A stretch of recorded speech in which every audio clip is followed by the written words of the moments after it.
네, 안녕하십니까. 저는 한국인정지원센터에서 측정불확도 통계 이론을 맡고 있는 사경환이라고 합니다. 이번 강의는 측정불확도에서 통계 이론만 간략하게 말씀을 드릴 거고요. 좀 더 심화적인 부분에 대해서는 오프라인 강의를 통해서 수강을 해주시면 더 좋겠습니다. 자, 우선 측정불확도에 대해서 사용할 수 있는 통계에 대해서 간단하게 좀 살펴봐 드리도록 하겠습니다. 측정불확도라는 것은 우선 측정 결과를 관련해서 합리적으로 추정한 산포의 특성을 나타내는 의미 아닌 파라미터라는 것입니다. 자, 여기서 말씀드리는 의미 아닌 파라미터가 이제 측정불확도의 가장 우선적인 키워드라고 말씀드릴 수 있겠습니다. 자, 그렇다면 의미 아닌 파라미터라는 것은 어떤 의미인지 한번 살펴보도록 하죠. 의미 아니라는 것은 0을 포함한 양수를 말하는 것입니다. 그래서 0을 포함한 양수의 값을 산출하기 위해서는 어떤 방법을 써야 되는지 한번 보시면 일반적으로 절대값을 씌우는 방법 있죠. 두 번째로는 제곱을 씌워서 루트를 씌우는 방법이 있습니다. 즉 다시 뭐라고요? 제곱을 씌우고 다시 루트를 씌우는 방법을 쓰는 방법이 있겠죠. 근데 통계학적이나 이제 측정불확도에서는 제곱을 씌우고 다시 루트를 씌우는 방법을 적용하고 있습니다. 자, 한번 예시를 한번 들어보도록 하겠습니다. 만약에 마이너스 4라는 것이 나타난다면, 그렇죠? 제곱을 씌우면 16이 될 것이고요. 그럼 단위가 많이 커지게 되죠. 그래서 얘를 다시 루트를 씌움으로써 다시 의미 아닌 파라미터로 구하는 것들이 이제 측정불확도에서 가장 기반이 되는 것으로 말씀드릴 수 있겠습니다. 자, 그러면 통계의 부분에서는 우리가 알고자 하는 전체 집단을 모집단이라고 합니다. 다시요. 우리가 알고자 하는 전체 집단을 모집단이라고 합니다. 이거 전체 집단을 말하는 거고요. 그 중에 일부를 뽑아내는 것들을 표본 집단, 그래서 표본 집단으로부터 표본 조사를 통해서 얻어내는 것이겠죠.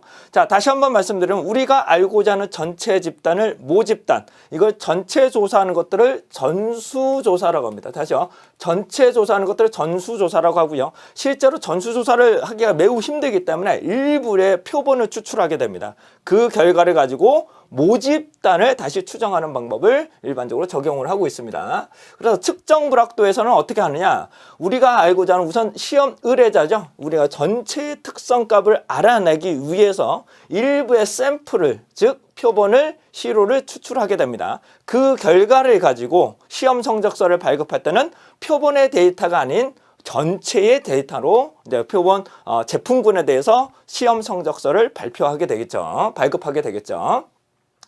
자, 우리가 알고자 하는 전체 집단부터 다시 한번 보도록 하겠습니다. 우리가 알고자 하는 전체 집단을 모집단, 모르는 집단에서 모집단이라고 하고요. 이거 일부를 뽑아내는 방법을 표본 집단이라고 합니다. 그래서 표본 집단으로부터 표본 조사를 한 결과치를 통계치라고 합니다. 자, 다시요. 우리가 알고자 하는 전체 집단의 모집단의 특성값을 모수치라고 하고요. 표본 집단의 특성치를 통계치라고 합니다. 그래서 모집단의 평균을 뮤, 표본 집단의 평균을 X바라고 합니다. 자, 모집단의 분산을 시그마 제곱, 표본은 S의 제곱, 표준 편차는 시그마 S라고 합니다. 그래서 우리가 알고자 하는 모집단의 성향과 표본 집단의 성향이 비슷하다. 이런 것들을 편향이 없다고 합니다. 혹은 편의가 없다라고 하는데 이것을 불편성이라고 합니다. 즉, 편향된 성향이 없다고 해서 불편성이라고 합니다. 그래서 표본의 결과를 모집단으로부터 추정을 하기 위해서는 자유도인 n-1을 적용하게 됩니다. 다시요. 우리는 모집단의 성향을 잘 반영을 하기 위해서는 표본으로부터 추출된 결과를 가지고 자유도인 n-1을 적용하게 됩니다.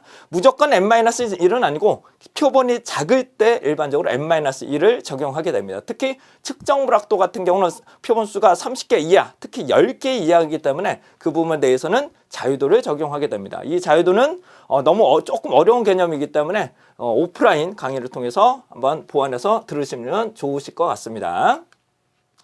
자, 그렇다면 우리가 알고자 하는, 우리가 시험 의뢰자로부터 모집단의 평균, 모집단의 분산, 모집단의 표준 편차를 알고자 하는데 그 전수조사가 선질적으로 힘들기 때문에 일부를 뽑아서 그 결과를 가지고 우리가 알고자 하는 전체 집단의 시험 성적서를 발급하는 방법이 됩니다. 그래서 시험에 의뢰를 접수하고 시험을 수행하고 실제로 통계적인 처리를 통해서 불확도를 계산을 하게 됩니다. 자, 측정 불합도사가 가장 핵심인 통계 부분만 몇 가지만 좀 살펴보도록 하겠습니다. 통계 부분입니다. 자, 대표값과 산포도라는 것이 상당히 중요한데요. 대표값이라는 것은 자료의 위치값을 보는 것을 말합니다. 뭐라고? 자료들의 위치값을 보시는 것으로 평균, 그래서 산수 평균, 조합 평균, 기하 평균, 절사 평균, 그다음에 가운데에 위치하는 중앙값, 채빈값 이런 것들을 사용합니다. 근데 우리는 측정 불합도에서 가장 일반적으로 쓰는 방법은 산술 평균을 많이 쓰게 됩니다. 산술 평균. 중앙값이나 채빈값은 현실적으로 측정 불합도에서는 많이 사용하지 않습니다. 그 이유는 오프라인 강의에서 조금 더 보완해서 설명을 좀 드리도록 하죠. 자, 그렇다면 산술 평균은 여러분들이 다 아시는 것처럼 다 더해서 n으로 나누는 것들을 그냥 산술 평균이라고 하고요. 일반적으로 가장 많이 적용하는 방법이 산술 평균입니다. 그 외에 뭐 기하 평균, 조합 평균 같은 것도 있는데 수식이나 여러 것들을 보시면 매우 어려우시기 때문에 이런 부분은 제외하고 진행을 하도록 하죠. 뭐 절사 평균, 중앙값, 채빈값 이런 것들의 다양한 대표값들이 있는데 우리는 일반적으로 뭘 많이 쓴다? 그렇습니다. 산술 평균을 많이 적용하게 됩니다. 자, 산술 평균을 아시는 것처럼 자료들을 다 더해서 현재 자료가 몇 개인가? 하나, 둘, 셋, 넷, 다섯, 여섯, 일곱, 여덟, 아홉, 열. 그래서 10개로 나누게 됩니다. 자, 산술 평균은 다 더해서 표본의 수인 n으로 나누는 것들을 산술 평균이라고 합니다. 자, 다음은 산포도에 대해서 말씀드리겠습니다. 산포도라는 것은 대표값으로부터 얼마만큼 떨어져 있느냐, 이것을 산포라고 하는데요. 산포의 중요한 개념들은 오프라인에서 한번 더 수강해 주셨으면 좋겠고요. 그다음 범위, 사분의 편차, 분산, 표준 편차, 표준 오차, 그다음에 변동계수라는 것들을 적용하게 되는데 많은 것들이 어려우시겠지만 우선적으로 분산이 상당히 중요한 개념이 됩니다. 그래서 분산을 아셔야 표준 편차가 되실 거고요. 표준 편차가 돼야지만 표준 오차를 구하실 수 있게 됩니다. 자, 여기서 말하는 표준 오차라는 것은 우리가 측정 불합도에 쓰이는 A형과 B형이 있는데 주로 A형인 수식하고 동등한 표현이 됩니다. 그래서 그러니까 표준 오차가 A형이라는 의미는 아니고 수식입니다. 수식이 거의 동등하기 때문에 산포도로 나타나는 표준 오차는 이제 측정 불합도에서는 A형 측정 불합도, 표준 불합도의 결과값하고 동일하다. 이렇게 말씀드릴 수 있겠습니다. 자, 분산으로부터 말씀드리겠습니다. 분산의 개념부터 말씀드리면 모집단의 분산을 시그마 제곱이라고 합니다. 모집단의 분산을 시그마 제곱, 모집단의 표준 편차를 시그마라고 읽게 됩니다. 자, 분산의 것은 편차 제곱합을 자유도로 나누게 되는데요. 여기서 말하는 것은 자유도는 n-1을 적용하게 됩니다. 평균은 n으로 나눕니다. 다시 한번 평균은 n으로 나누지만 분산은 자유도인 n-1로 적용해야 보다 더 효율적인 자료를 추정할 수 있게 됩니다. 그런 이론적인 내용들은 오프라인 강의에서 보충적으로 좀 설명을 드리겠습니다. 자, 분산에 대해서 사실 좀 설명을 드릴 건데요. 분산은 어떻게 구하느냐? 1, 2, 3, 4, 5가 있다면 평균적으로 3이죠. 평균은 3입니다. 그래서 관찰값에서 평균을 뺍니다. 관찰값에서 평균을 빼는 것들을 편차라고 합니다. 편차. 자, 편차를 보시게 되면 얘는 어차피 0일 거니까요. 자, 이거 한번 보시도록 하죠. 자, 그럼 얘는 -2, -1, 그렇죠? 0, 1, 2, 2가 됩니다. 근데 얘를 서메이션, 즉 다 합을 거하게 되면 무조건 0입니다. 편차의 합은 무조건 0이기 때문에 의미 아닌 파라미터를 구하기 위해서는 어떻게 한다고 말씀드렸나요? 그렇습니다. 제곱을 씌웁니다. 그래서 4, 1, 0, 1, 4를 하게 되죠. 자, 그래서 편차 제곱 합을 하게 됩니다. 편차 제곱 합을 하게 되면 얘가 10이 됩니다. 자, 얘를 자유도로 나누기 때문에 하나, 둘, 셋, 넷, 5개의 표본수이기 때문에 얘를 n-1로 적용을 하게 됩니다. 그러면 얘는 분산이 2.5라는 값이 나타났을 거고요. 얘를 여기서 제곱을 씌워버리기 때문에 단위가 커지죠. 그렇기 때문에 다시 루트를 씌움으로써 단위를 동등하게 만들게 됩니다. 이를 표준 편차라고 합니다. 표준 편차. 그래서 표본수가 크다면 n으로 나누나 n-1로 나누나 큰 차이가 나타나지 않지만 측정 불합도 같은 경우는 표본수가 10개 미만인 경우가 상당히 많기 때문에 자유도인 n-1을 기반적으로 적용을 하게 됩니다. 평균은 n으로 나눕니다. 자, 지속적으로 보시죠. 그래서 엑셀을 사용하실 건 기본적인 엑셀을 한번 보실 거고요. 그다음에 실제로 엑셀을 분석 능력을 한번 보여드리도록 하겠습니다. 자, 자료를 입력을 하실 거예요. 자료는 맨 위에 있는 것들을 변수명이라고 하죠. 맨 위에 있는 것들, 이런 것들을 변수명이라고 합니다. 변수명. 이게 어떤 데이터에 명명을 한다고 해서 변수명인데요. 자료들은 그대로 입력을 하셔야 되겠죠. 그다음에 간축수, 자유도, 평균, 표준편차, A형 표준불확도, 즉 표준 오차를 한번 보도록 하겠습니다. 표준 오차는 루트 n분의 s예요. 다시 말씀드리겠습니다. 관축수라는 것은 표본의 수기 때문에 전체의 표본수를 구하기 때문에 카운트를 쓰시면 됩니다. 카운트는 문자를 제외하고 계산을 하기 때문에 실제 숫자의 개수만 구하게 됩니다. 이거를 카운트라는 함수를 쓰시면 되고요. 자유도라는 것은 어떻게 해요? n-1이기 때문에 무조건 A형 같은 경우는 그럽니다. 그래서 카운트에 n-1을 적용하게 되는 거고요. 평균은 여러분들이 아시는 것처럼 에버리지 함수를 그대로 적용을 하시면 됩니다.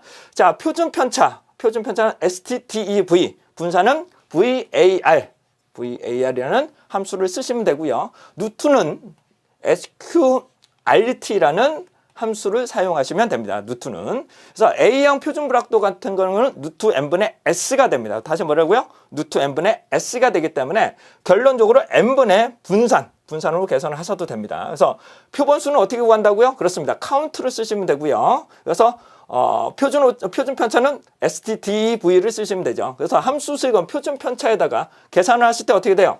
그렇습니다. SQIT에다가 어떻게 돼요?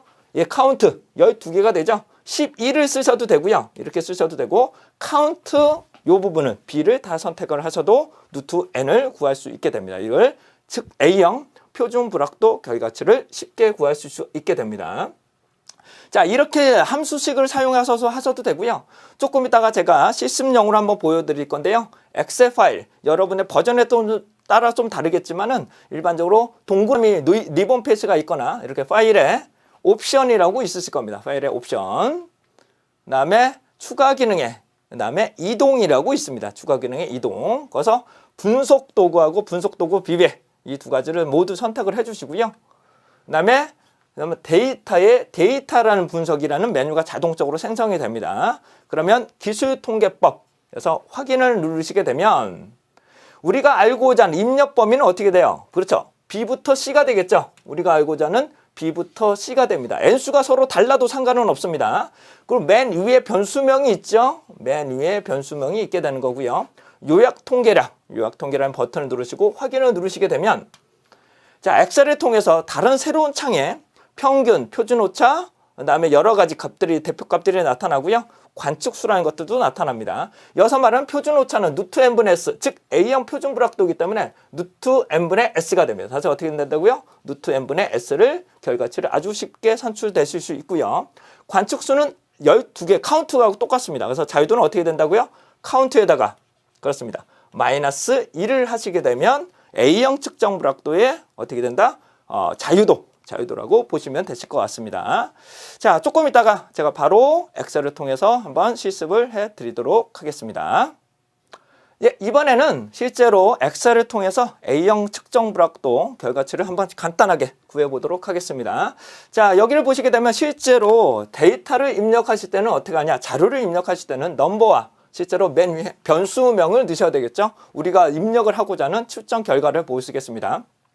첫 번째 무게, 길이 이런 것들이 나오는데 서로 간에 n수가 다르더라도 각각의 측정 불확도를 구하실 수 있게 됩니다. 자, 간축수는 어떻게 된다고 말씀드렸나요? 그렇습니다. 카운트, 자유도는 카운트 -1을 하시면 됩니다. 카운트는 그대로 찍으시면 되실 것 같고요. 평균은 에버리지를 쓰시고 변수를 그대로 선택하시면 상관없습니다. 자, 표준오차, 표준편차입니다. 표준편차는 STDEV 함수를 사용하시면 되실 것 같고요. A형 표준불확도, 즉 표준오차나 루트 n분의 s이기 때문에 간축수가 어떻게 된다고요? SQRT죠. SQRT를 쓰시고 위에 분자에다가는 표준편차 S를 값을 넣으시면 A형 표준불확도 값을 얻어내실 수 있게 됩니다. 자, 이렇게 함수식을 쓰셔도 되고요. 이번에는 데이터의 데이터 분석을 통해서 한번 좀 살펴봐 드리도록 하겠습니다. 자, 여러분들의 메뉴 중에 여러 가지 메뉴들이 나타나실 건데요. 그 중에 여러분 리본 메뉴가 있거나 여기 파일의 메뉴가 있으실 겁니다. 파일에 여러 가지 보시게 되면 옵션이라고 나타납니다. 옵션을 한번 딱 보시게 되면 여러 가지 엑셀의 옵션들이 나타나시는데요. 여기서 추가 기능이라는 부분을 잠깐 봐주시기 바랍니다. 추가 기능에 여기에 이동이라고 있습니다. 이동이 제가 아까 말씀 올린 것처럼 분석 도구하고 분석 도구 두 개를 모두 체크를 선택해 주셔야 됩니다. 죄송합니다. 예. 확인 딱 눌러보시게 되면 엑셀 버전이 좀 오래되신 분들도 오래 설치를 하셔야 되겠지만 최근 버전 같은 경우는 데이터에 데이터 분석이라는 메뉴가 나타날 겁니다. 다시 뭐라고요? 데이터에, 그렇습니다. 데이터에 데이터 분석이라는 메뉴가 나타나실 거예요. 그렇게 되면은 여기 통계 데이터 메뉴들이 나타나실 건데 맨 위로 올라가시고 조금 보시면 기술 통계량이라는 것들이 나타납니다. 여기 보시면 기술 통계법이 나타납니다. 자, 기술 통계법을 확인을 해 주시고요. 그렇게 되면 활성화가 아마 됐을 건데요. 조금 엑셀 버전에 따라서 조금 느리게 나타날 수도 있습니다. 네, 그렇게 되면 여기 보시면 입력 범위라고 아마 나타났을 겁니다. 입력 범위. 여기서 보면 입력 범위가 되는데요. 여기 입력 범위에서는 우리가 분석하고자 하는 분석 대상이 되겠죠. 그래서 B를 다 선택을 하셔도 되고요. B하고 C를 그냥 다 선택을 하셔도 됩니다. 요 전자칠판에 조금 드래그가 좀 안 되는데 B나 C를 한꺼번에 다 선택을 해주시면 될 것 같고요. 자, 그다음 첫 번째 행에 이름표가 있나요, 없나요? 맨 위에 변수명이 있고요. 그다음에 요약 통계량, 여기 있는 요약 통계량을 선택을 해주시고 확인을 누르시게 되면 다른 시트로 결과치가 나타나시는데, 자, 화면상으로 보시게 되면 화면상으로 보시게 되면 어떠신가요? 여기 보시면 여기 있는 표준 오차라는 것이 뭐가 된다? 그렇습니다. A형 표준 불확도 결과치를 얻어내실 수 있게 됩니다. 자, 함수를 쓰셔도 되고요. 데이터 분석을 통해서 여러분들과 함께 범위를 선택하시고 하시면 큰 무리 없이 여기 데이터의 데이터 분석, 기술 통계법, 그다음에 범위를 선택하시고 첫 번째 행 요약 통계를 하시게 되면 결과치의 표준 오차를 값을 얻어내실 수 있게 됩니다. 이상으로 간단한 통계 이론에 대해서 설명을 드렸습니다.